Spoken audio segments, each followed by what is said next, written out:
Siyempre, happy ako na kahit papano nakikita ko yung sarili ko na part ako ng Next Led. And siyempre, turo din naman yun nila Coach Taka and ng ibang coaches namin. Kaya mas nalalabas ko kung sino talaga ako and kung paano pa ako pwedeng maglaro.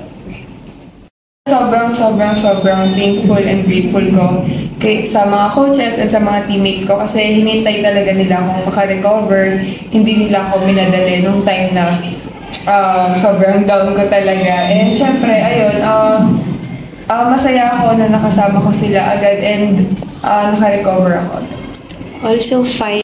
Syempre, alam ko na mas malaki pa yung i-improve ko and ng buong Next Led sa padating na next conference, ganyan. Kaya siguro ito yung lagi naman namin sinasabi na one step at a time. So parang syempre every conference meron kami natututunan and mas madadala pa namin yun and madadala namin yan sa next conference and makukuha din namin yung goal namin.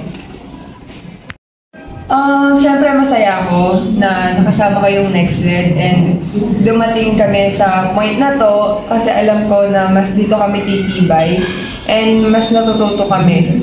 So, siyempre yung pinaka-point naman din nun is mas nakikilala namin yung isa't isa. Kaya itong first conference ko kasama sila is ita-treasure ko kasi dito ako nagsimula and dito kami magsa-start paangat. Siyempre, alam ko naman na malayo na pero malayo pa. So, mahaba pa yung lalakbayin ko para makuha kung ano talaga yung pinaka-goal ko sa career ko. Kaya, siyempre, mas magkakaroon ako ng room para makinig sa mga coaches at sa opinions ng ibang teammates ko. Opo, naka-adjust naman po ako, pero syempre, madami pa po akong kailangan matutunan and ayun, mas gugustuhin ko palagi makinig kay Coach Taka.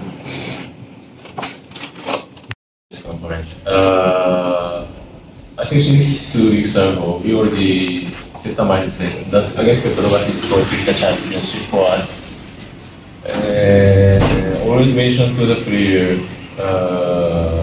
PBA, let's say if it's Japan V League, it's kind of difficult to champion team, especially this kind of young team.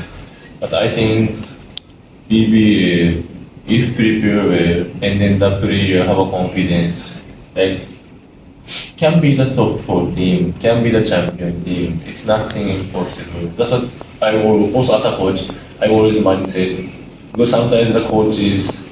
Maybe this team is still young and cannot improve. That's why also the coaches make it luck on the player.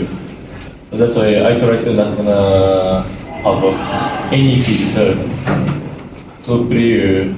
I just see how much they have a potential, and then that one I have to make it more better player. Coach. Let's say as a country, 5 to 6 months, only one conference a year. So, but in the Philippines, we have 3 kind of conference. Actually, the preparation, we don't have any time to preparation where, I mean that we have to make sure that during the conference, we have to improve. That's a different. That's why, like all the team, is also kind of difficult to make it improve because always we have a game. So we cannot focus on the strength coach, we cannot focus on the only one technique. That's the only difficult part.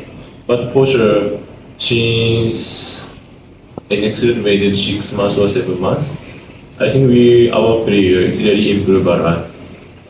I'm really proud of them. Coach. Actually, she has a lot of potential, right? One of the best players. She can be one of the best players of the Philippines, and then also I cannot say the Asian because the national team is not complete in the Philippine national team.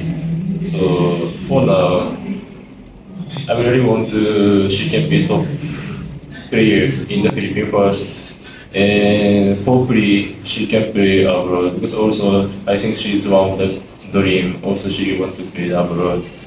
for sure that before she need to more improve. Sometimes she's not consistent.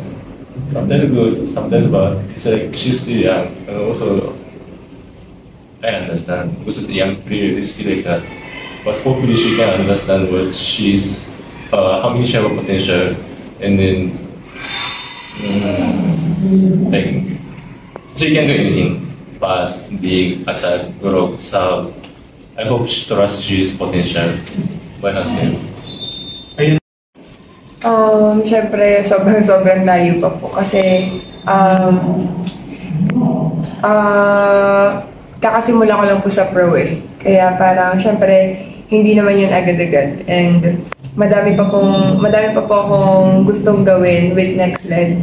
Kaya parang yun talaga yung masasabi ko, malayong malayo pa po.